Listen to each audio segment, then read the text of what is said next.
8th grade अभ्यास पुस्तिका हिंदी, अंग्रेजी एवं संस्कृत कक्षा 8। तो दोस्तों हम हिंदी कक्षा 8 के पाठ 1 पर चर्चा करेंगे। हिंदी पाठ 1 का नाम है वर्दे। दोस्तों नमस्कार, welcome to our YouTube channel MP की टीचर। तो जैसा कि देख पा रहे हैं अति लघुत्तरीय प्रश्न। प्रश्न एक है, कवि स्वतंत्रता का मंत्र कहाँ भरने की बात कर रहा है।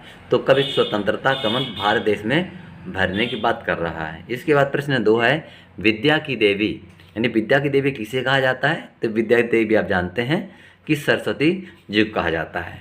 तीसरा है प्रश्न, नव नभ से कवि का क्या आशय है। तो नव नभ से कवि का आशय है नया आकाश।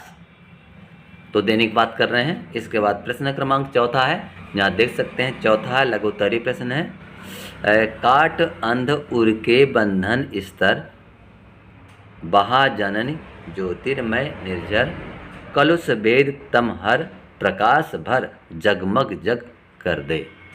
तो अब इसमें आपको बताना है, पंक्तियों का भाव स्पष्ट करना है इनमें।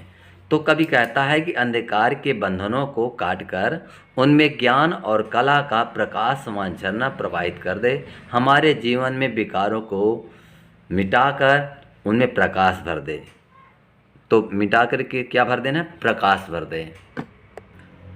प्रश्न अगला 5वां नंबर, नवजात शिशु के चरण कमल के समान सुंदर है।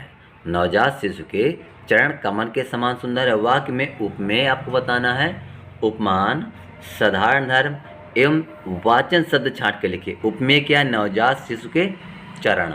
उपमान क्या है, कमल। और साधारण धर्म क्या है, सुंदर। वाचक शब्द है समान। प्रश्न 6 है, आकाश में 3 पर्यायवाची शब्द लिखकर, आकाश के 3 पर्यायवाची शब्द लिखकर उन्हें वाक्य में प्रयोग कीजिए। तो देखिए 3 पर्यायवाची शब्द है, नभ है, गगन है, अंबर है। अब नभ से हम एक वाक्य बनाएंगे, नभ में विचरण करने वाले पक्षियों पर कोई रोक नहीं है कर दीजिए आगे, ठीक है। इसके बाद दूसरा है गगन पर, तो गगन में सुंदर तारे हैं। तीसरा है अंबर में पक्षियों का झुंड उड़ रहा है। तो इसको इस तरह कर देते हैं। इसके चलते हैं दीर्घ उत्तरीय प्रश्न है 7 नंबर, आप माँ सरस्वती से अपने राष्ट्र के लिए वरदान में क्या क्या मांगना चाहेंगे।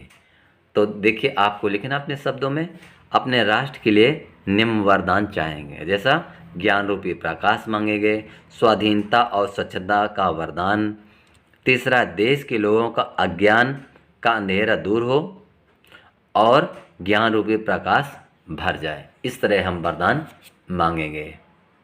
अब इसी में से मूल्यांकन है 1 पर। तो यहाँ देख सकते हैं मूल्यांकन में दिया है 8 नंबर प्रश्न है, अति लघु उत्तरीय है, वर्दे कविता में बीड़ा वादनी किसे कहा जाता है। तो माँ सरस्वती लिख देंगे, माँ सरस्वती को। प्रश्न 9 है, दीर्घ उत्तरीय प्रश्न है, उपमा अलंकार किसे कहते हैं, लिखिए। तो इसकी परिभाषा है, जहाँ एक वस्तु की दूसरी वस्तु से तुलना की जाती है वहाँ उपमा अलंकार होता है।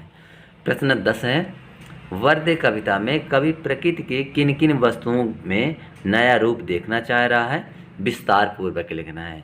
तो आप देखिए संपूर्ण पाठ भावार्थ से। तो कविता में कवि कहता है कि हे माँ, इस नए आकाश में नए पक्षी कवि के समान समाज को तू नई गति, नई लय, नई ताल और नए छंद गाने के लिए नवीन कंठ और बादल के समान उच्च गंभीर स्वर प्रदान कर दे।